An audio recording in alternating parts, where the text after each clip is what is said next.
नमस्कार, आप देख रहे हैं चाय गरम। आपके साथ मैं हूं नवेद। चाय जितनी गर्म है उतनी ही कड़क भी है। चाय और राजनीति दोनों में टाइमिंग का बड़ा फर्क होता है। जैसे चाय बनाने की अगर बात करूं तो चाय बनाने के लिए अगर एक घर में 4 चाय बनानी है और हर बार केतली चढ़ाई जाएगी तो न सिर्फ नुकसान होगा बल्कि साथ में जो चाय में मज़ा है वो भी उतना नहीं आएगा। ऐसा ही कुछ खेल सियासत का भी होता है। जैसे एक ही घर में अगर 4 लोग हैं और 4 लोग ही अलग अलग जगह चुनाव लड़ेंगे तो फिर खमियाजा तो होगा, जनाधार भी कम होगा। ठीक समझा? हम बात करें समाजवादी परिवार की। अब समाजवादी परिवार में चाचा तो पहले चूल्हा घर का अलग किए हुए हैं, दूसरे बच्चे भतीजे तो भतीजे बुआ के साथ चाय बनाने में जुटे हैं। लेकिन इस बात से पापा बिफर पड़े हैं। अब भी नहीं समझे तो सीधे सीधे बता देते हैं कि क्यों टिकट बंटवारे को लेकर नाराज मुलायम सिंह चाय की तरह कड़क हुए जा रहे हैं। देखिए रिपोर्ट। जब एक ने भी नहीं दिया है तो टिकट भी ऐसे मिल जाएगा। भले ही टिकट दें अखिलेश, लेकिन अखिलेश ने कहा कि चिन्ह हमारे हाथ में, तो मैंने कहा हटाना हमारे हाथ में। पढ़ा नहीं आपने कि चिन्ह तो हमारे हाथ में है तो हमें हटाना मेरे हाथ में। मुलायम सिंह यादव के इन शब्दों में एक पार्टी सुप्रीमो का रौब, दाब है और एक पिता का अधिकार भी। एक ऐसा पिता जिसकी सियासत की विरासत अब बेटे का वर्चस्व है। समाजवादी पार्टी के संरक्षक मुलायम सिंह यादव पार्टी मुख्यालय पहुंचे तो उनका दर्द छलक उठा। मुलायम सिंह ने एसपी और बीएसपी के साथ हुए गठबंधन पर सवाल उठाए और कहा कि पार्टी के लोग ही उसे खत्म कर रहे हैं। पार्टी को खत्म कौन कर रहा है? अपनी पार्टी के ही लोग। इतनी मजबूत पार्टी बनी थी, अकेले सरकार बनाई 3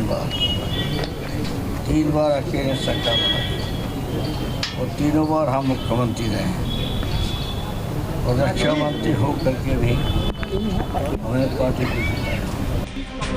लोकसभा चुनाव को लेकर एसपी और बीएसपी के बीच सीटों का बंटवारा हो गया। लोकसभा की कुल 80 सीटों में समाजवादी पार्टी 37 सीटों पर चुनाव लड़ेगी, वहीं बहुजन समाज पार्टी 38 सीटों पर अपने उम्मीदवार उतारेगी। सीट बंटवारे में आरएलडी को 3 सीटें दी गई हैं, वहीं कांग्रेस के लिए 2 सीटें छोड़ दी गई हैं। सीट बंटवारे का फॉर्मूला अखिलेश यादव ने मायावती के साथ मिलकर तय किया। अपनी अनदेखी से मुलायम सिंह यादव खुश नहीं है। मुलायम ने कहा कि उन्हें संरक्षक तो बनाया गया लेकिन जिम्मेदारी नहीं दी गई। मुलायम सिंह ने कहा कि अगर वो बीएसपी प्रमुख मायावती से गठबंधन की बात करते तो ठीक रहता, लेकिन अब तो बेटे ने बात कर ली। लड़ने से पहले ही सीटें आधी रह गई। सारा काम छोड़ के एक निशाना बना लो कि समाजवादी पार्टी का बहुमत कैसे आए।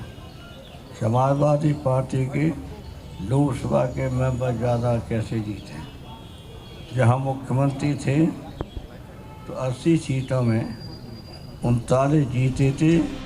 हाल ही में पीएम नरेंद्र मोदी के दोबारा प्रधानमंत्री बनने की कामना कर मुलायम सिंह ने विपक्ष के साथ अखिलेश यादव को भी शौका दिया था। मैं प्रधानमंत्री जी को बधाई देना चाहते हैं। प्रधानमंत्री जी, आपने भी सबसे मिलजुल करके और सबका काम किया है। तो मैं चाहता हूँ, मेरी कामना है कि जितने माननीय सदस्य हैं दोबारा फिर जीत जाए। ये हमारी इच्छा है। तो ये भी चाहता हूँ, हम लोग इतना बहुमत नहीं आ सकते हैं। प्रधानमंत्री जी आप फिर बने प्रधानमंत्री। अब मुलायम सिंह का ताजा बयान अखिलेश के लिए एक और राजनीतिक चुनौती खड़ी कर सकता है। लखनऊ से अनिल यादव के साथ टीम न्यूज़ नेशन। जैसे चाय पीने वाले चाय पीने का बहाना ढूंढ लेते हैं, वैसे सियासत करने वाले भी हर जगह राजनीति शुरू कर देते हैं। अब देखिए, एक और ऐसा मुद्दा है जिस पर राजनीति बिल्कुल नहीं होनी चाहिए थी, लेकिन अब राजनीति हो रही है। देखिए रिपोर्ट। देश शहीदों के शरीर के टुकड़े गिन रहा था और प्रधानमंत्री क्या कर रहे थे? बोट राइड कर रहे थे। कांग्रेस पार्टी के ये जो बयान बहादुर हैं, ये हड़बड़ी में चौतरफा गड़बड़ी करते हैं। इन्हें आधी अधूरी जानकारी होती है। प्रधानमंत्री क्या कर रहे थे? फोटोएं खिंचवा रहे थे। आज पूरा देश पाकिस्तान को घेर रहा है, कांग्रेस अपने प्रधानमंत्री को घेर रही है। प्रधानमंत्री क्या कर रहे थे? मल्टी कैम शूट कर रहे थे। कि झांसी में प्रधानमंत्री जी अगर गए हैं डिफेंस कॉरिडोर का उद्घाटन करने, तो आपको परेशानी है क्या?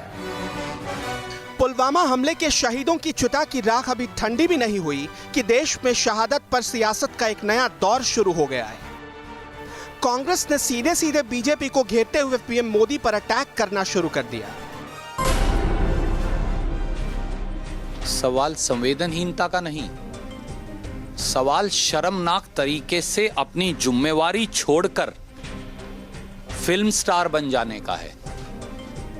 3/10 पर पुलवामा हमला हुआ, 40 जवान शहीद हो गए और देश के प्रधानमंत्री कैबिनेट कमेटी ऑन सिक्योरिटी बुलाने की बजाय ड्रेस बदल बदल कर सलमान खान और शाहरुख खान की तरह फिल्म की शूटिंग कर रहे हैं। क्या ये उनका आचरण मर्यादित है? क्या ये प्रधानमंत्री पद की गरिमा को धूमिल नहीं करता? कांग्रेस ने पीएम मोदी पर हमले की शुरुआत की तो यह सिलसिला बढ़ता चला गया। रणदीप सुरजेवाला ने यहां तक कह दिया कि पुलवामा हमले के वक्त जब देश सदमे में था तब PM Modi Jim Corbett park में घड़ियालों के साथ शूटिंग कर रहे थे। क्या प्रधानमंत्री जब 40 जवानों की शहादत हो गई तो नौका विहार करें, घड़ियाल देखें? क्या ये करना चाहिए प्रधानमंत्री को? क्या चाय नाश्ता उड़ाएं? पूरे देश में चूल्हा नहीं जल रहा था, देश स्तब्ध था, सदमे में था, पर प्रधानमंत्री बोट राइड्स का आनंद ले रहे थे। क्या प्रधानमंत्री का ये कर्तव्य है? क्या कर्तव्य का ये बोध है? तो ये सवाल तो उठेंगे ही। कांग्रेस प्रवक्ता रणदीप सुरजेवाला ने सबूत के तौर पर कुछ तस्वीरें दिखाते हुए आरोप लगाए कि इतने बड़े आतंकी हमले के 3 घंटे बाद भी पीएम मोदी ने अपना कार्यक्रम नहीं बदला। कि इस भयावह पुलवामा आतंकी हमले के बाद प्रधानमंत्री नरेंद्र मोदी जी ने राष्ट्रीय शोक की घोषणा नहीं की, अलग अलग लोगों की मांग के बावजूद, क्योंकि सरकारी खजाने के खर्च पर की जाने वाली प्रधानमंत्री के उद्घाटन और राजनीतिक सभाएं कहीं रुक ना जाएं। कांग्रेस ने पीएम पर प्रहार किया तो बीजेपी ने करारा पलटवार किया और विपक्ष के तमाम आरोपों को राजनीति से प्रेरित बताया। कि झांसी में प्रधानमंत्री जी अगर गए हैं डिफेंस कॉरिडोर का उद्घाटन करने तो आपको परेशानी है क्या? क्या मतलब है इसका? कांग्रेस चाहती है पूरा देश रुक जाए।